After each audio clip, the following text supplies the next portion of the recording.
Robertson with Metalholic Magazine and Mojo Radio, and with me, Chris Robertson of Blackstone Cherry. How you doing today, brother? Doing good, man. Doing good. We're up here in Rockford, Illinois, playing a big show up here, and it's kind of rainy, but it's going to be good, man. The new album is getting ready to drop here in a couple of weeks. Between the Devil and the Deep Blue Sea, it drops on the 31st, I believe. First off, what inspired the name for the album? Man, it's Dan actually came up with it. He found it online, and apparently it's an old sailor saying, you know, there was a certain part of the boat that ran along the seam of the boat called the Devil, and that's what the sailors called it. And anytime they would have to hang over that and work, you know, between there, they call it working between the Devil and the Deep Blue Sea. And, you know, I don't think there's like any kind of big significant meaning to it, other than that we just really like that title. You know what I mean? And it sounds cool, and it's intriguing, and people want to know what it's about, you know?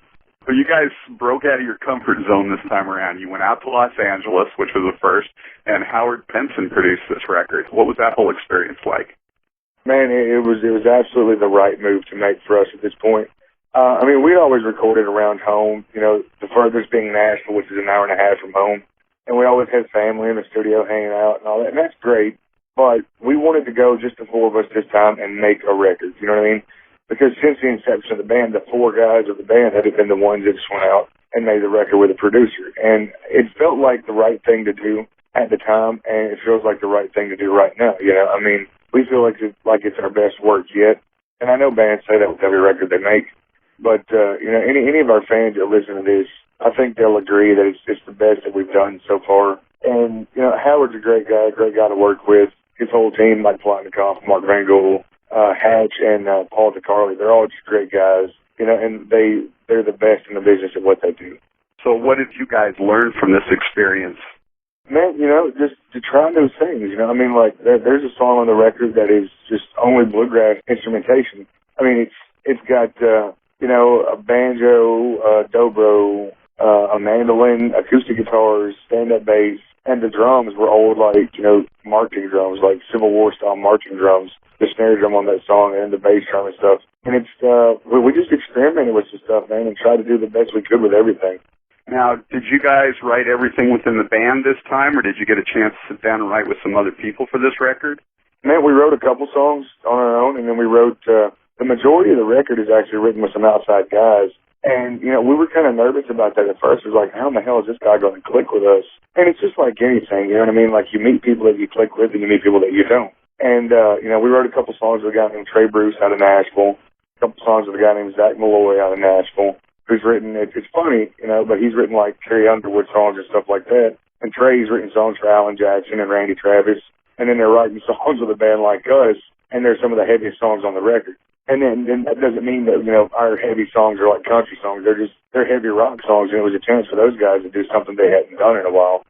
And then we wrote with a guy named Dave Bissett, who wrote 9 out of the 11 songs with Brent on the last Shinedown record. Right. So, you know, I mean, he wrote everything on The Sound of Madness with Brent except for Breaking Inside and Call Me.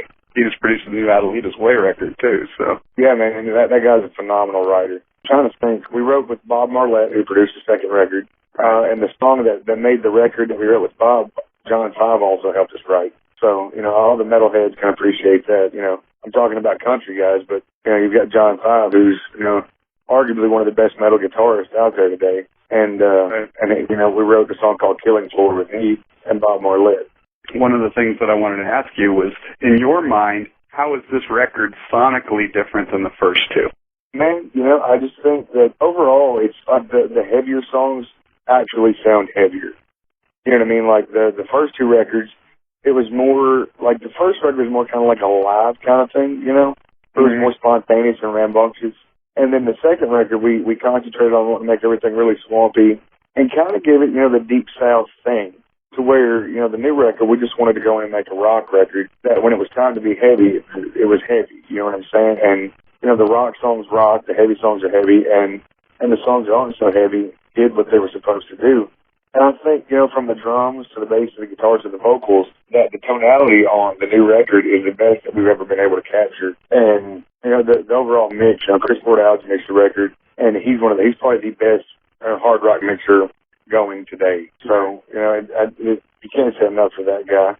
it sounds like a big record. You know what I mean? Oh, definitely. I've been listening to the whole thing for the last couple of days, and I agree. It's your best record so far. It is dynamically a lot edgier than the stuff that you've done before, and it's sort of like when you listen to it, it's like, we know you're a Southern band, but this time you're just coming out and playing your rock and roll. The Southern is already there. You don't have to try and make it sound that way. Yeah, I mean, the Southern's in the way we talk. You know what I mean?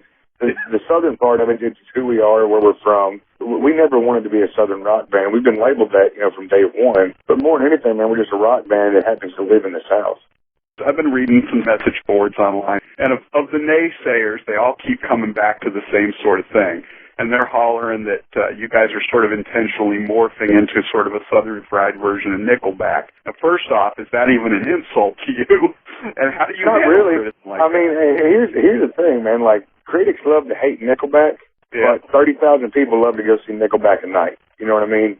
Now, I don't think that when we were in the studio, I can guarantee you that we didn't go in and say, Howard, we want to sound like Nickelback. Because if that were the case, we wrote a couple songs with Joey Moy, who has written with Nickelback and produced all of the last 3 records they did up until Dark Horse. We wrote with him, and we had a chance to do the record with him. And we were like, no, we don't want to do that because we don't want to be Nickelback Jr. That's not what we want. Do we want to have the success that Nickelback has had? Well, hell yeah. What band in their right mind could tell you they wouldn't love to sell millions of albums and be one of the biggest bands in the world? Any band that tells you they wouldn't want to do that doesn't need to be out playing music. They're full of shit. You know what I mean? To be in a band, you ask guys, what made you want to play music? Well, people say seeing Steven Tyler and Joe Perry. You know what I mean? Like, and I'm not comparing them, but of our generation, you've got a couple bands that have done that on that level, and that's Creed, Nickelback, and a handful of other bands that have morphed into that. You know what I mean? Like, it's just funny, man, because like you got a band like the Red Hot Chili Peppers that people love to love. You know what I mean? Right. And then you've got Nickelback, who metal fans love to hate because they play a lot of pop songs. But at the same time, if you've ever seen Nickelback live, they play some heavy shit live. You know what I mean? Like they play some heavier songs off their records that weren't singles, and they're a fun band to tour with. You know what I mean? I've always taken up for them because I'm a fan of their music. But I think more than anything, we got with a producer that adds a production edge, that has worked with bands like Caesar and 3 Days Grace and on back to Motorhead, that, he knows how to make your songs accessible to more than just the metal or hard rock audience. You know what I mean? He knows how to add that one little thing that'll add, the fans that listen to country and hot AC to liking, your heavy rock sound. And I think that's what we tried to set out to accomplish. I think it's always been like with metal as a whole, it's fashionable to hate anything that has any commerciality to it. But isn't that why people listen to music? Because it's good and it's accessible to people. Exactly, man. Like a lot of times, man, it's, you know what I mean? Like, okay, perfect example is like, you take a metal band like Killswitch Engage. Well, they have been commercially successful, but people still love them. And another great example of that is Metallica. You know what I mean? Their fans got so upset when they cut their hair and put out Load and Reload that, a lot of people were pissed off at them. But, you got to remember, on that same tour, they were still selling out arenas, you know what I mean, stadiums and shit, and people were still going to see them. They might raise hell about, King Nothing or Until It Sleeps or something, but they sang every word of it that night at the concert. Dio, for example. Dio was very commercially successful, but he's regarded as, one of the greatest heavy metal voices of all time. Absolutely. Nobody loves to hate on him, though. It's a fine line in the rock business, and, we're technically not a metal band, but we borderline it at times in certain songs. So people are going to love to hate on us when we do a song like In My Blood or Won't Let Go. Like, we've got Lizzie singing. Lizzie Hale from Hailstorm is actually, doing some of the counter vocals and the backup vocals on Won't Let Go. And people are going to love to hate on us because we've got a girl singing with us. You know what I mean? It's going to happen, but like people just love to hate on stuff, and we don't care, man. You know what I mean? At the end of the day, all we care about is the people that come to the concerts every night enjoying themselves. So, let's talk about some of the songs on the album. First off, there's a cover on there, Marshall Tucker's Can't You See? And you guys changed it up quite a bit. It's bluesier, it's grittier. Why that track? Man, well, we had done that song live quite a bit, but we'd always done it in the traditional format. just kind of acoustic guitar and a little bit of electric guitar, and then we would kind of make it rock at the end. And the label loved the fact that we did that song, and that it was a successful song for Marshall Tucker Band. And they were like, you guys should cut this song. And at first we were kind of like, we didn't want to do it, but we ended up doing it, and we literally stayed. We did one day of drums, and we stayed that night to figure out how we were going to do it. And we the next morning we went in and cut that song. And then when it came time to the guitars, we were like, let's just make this song as heavy as we can, but not like a metal song. Just make it like a hard rock song. And I think we did a pretty good job of making our own take on that song, kind of making it our own thing. Obviously the greatest version of that song they'll ever be sang was, the Marshall Tucker version, the original version off the album. But, for a new young generation, I think we may have been able to take that song and introduce it to them that may have not heard it before, Especially in the rock world, because it's considered more of a country song to begin with. Yeah, well, there's a lot of crossover with that stuff now anyway. Hell, the Eagles and Leonard Skinner would be considered a country band if they came out now. Yeah. But the first single off the album, White Trash Millionaire, has already been out for a little while. What sort of feedback have you guys gotten on it so far? Man, we're very excited. It's actually tracking better at radio than any song we've had to date so far, luckily. And people seem to like it, man. It's just one of those fun songs. It's not really a big story behind it. It's just one of those. It's just a fun rock and roll song, And what about the video? Where'd you guys shoot that? And first off, do those kick-ass cars belong to you guys?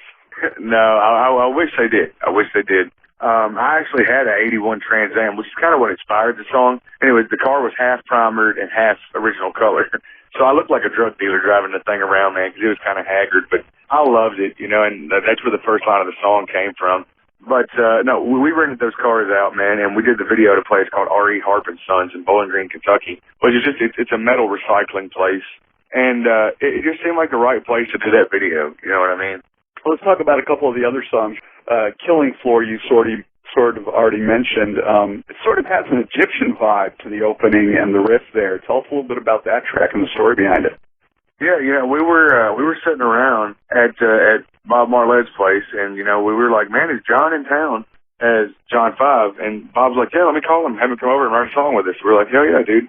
So we were all sitting around jamming riffs, and that riff came up, and the very beginning, the octave part that's on there, John 5 started playing that. We were like, dude, that's badass. So we took that, and then we made it a little heavier, and then we finished writing the song. And John 5 looks at us, he goes, I don't write lyrics. He goes, this song just sounds like Killing Floor to me, like for a title. We're like, dude, we love the title. Let's write the lyrics. And lyrically, that song's coming from a place of all the bullying that's going on right now. You know what I mean? You get it in schools. And the sad thing is with today's, the way things are and the advances in technology and everything, kids can't escape the bullying they receive at school when they get home. They have to go home and they get on their Facebook to check it. And you've got somebody, cutting them down on there even more. And, and sometimes the parents don't take notice and things like that. And it's just one of those songs, where everybody at some point in their life has felt like it's them against the world just because of all the bullshit they've had to deal with. You know what I mean? And that people should never, ever have to feel that way. You know what I mean? They should always have a good support team and people that can bring them through everything. And unfortunately, a lot of kids in today's world feel like they don't have that. And that's why you see on the news about, children taking their own lives because they're getting bullied at school and they don't have the support team at home or in their friends to make it all better, It's just kind of a call to recognize that.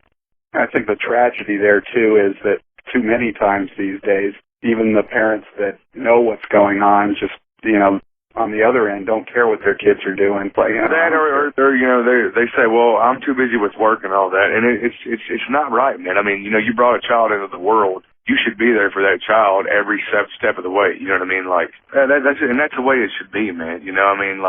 Not everybody grows up with a perfect childhood. You know what I mean? I didn't. Right. My parents got divorced when I was like 18, but I've got a younger brother and younger sister that are 6 and 10 years younger than me. So it was really hard on them. And, a lot of songs that we write, there's a hint of personal stuff in there, you know what I mean? If the whole song is not personal and directly attached, at least part of that song is. Wanna be a white trash millionaire, ain't got much and I don't care. Count your cash and kiss my ass, the whole damn world's gonna know I've been here. Got 2 zigzags and you know I'll share.